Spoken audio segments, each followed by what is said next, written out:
Israel की आलम unit ने बड़ी कार्रवाई करते हुए हमास के एक आतंकी मंसूबे को फेल कर दिया। दरअसल इजरायल ने हमास के लड़ाकों के 1000 से ज्यादा हथियार जब्त किए हैं। दावा किया जा रहा है कि स्कूली बैग से भारी मात्रा में गोला बारूद भी बरामद किया गया है। स्कूली बैग से 7 किलो का बम भी बरामद हुआ है। वहीं साथ ही 2000 ग्रेनेड, 1000 आरपीजी भी बरामद किए गए।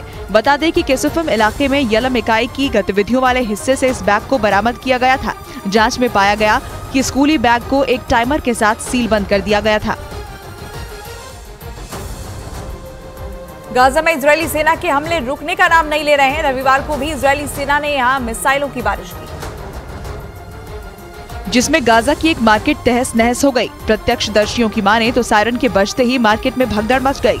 जान बचाने के लिए लोग इधर उधर भागने लगे। इतने में ही एक मिसाइल ने शरणार्थी कैंप को निशाना बना दिया और देखते ही देखते कैंप मलबे में तब्दील हो गया।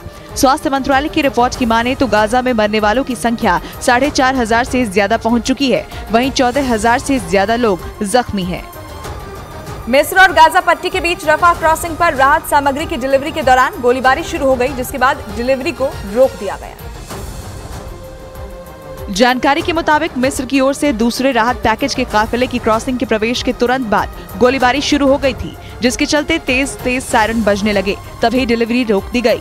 युद्ध की घोषणा के बाद गाजा पट्टी के लोगों को बाहर निकलने के लिए सारे रास्ते बंद हो गए थे। गाजा पट्टी से बाहर निकलने का रास्ता राफा क्रॉसिंग था, जिसे मिस्र ने बंद करके रखा था। फिलहाल राहत सामग्री के लिए इसे खोला हुआ है।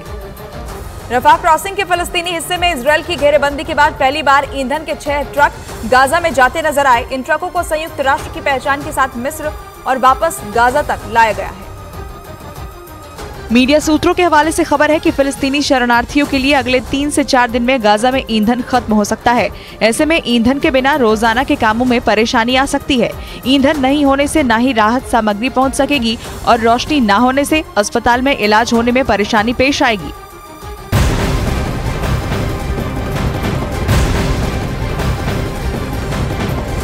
इजरायल और हमास के बीच जंग जारी है। इजरायल लगातार गाजा पट्टी में हमास के ठिकानों पर हवाई हमले कर रहा है। इजरायली सेना ने गाजा पट्टी के चारों ओर डेरा डाला हुआ है। रविवार को भी इजरायल की सेना की बारूदी बारिश जारी रही, जिसके बाद गाजा के कई इलाकों में कोहराम देखा गया।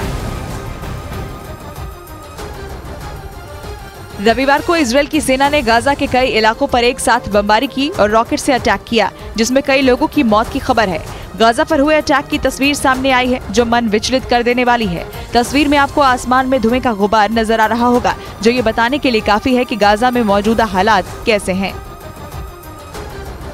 इजरायल की मैगलिन कमांडो यूनिट ने स्टील स्टिंग मोर्टार बम का इस्तेमाल शुरू कर दिया। स्टील स्टिंग मोर्टार बम आतंकी ठिकानों पर सटीक निशाने के लिए जाना जाता है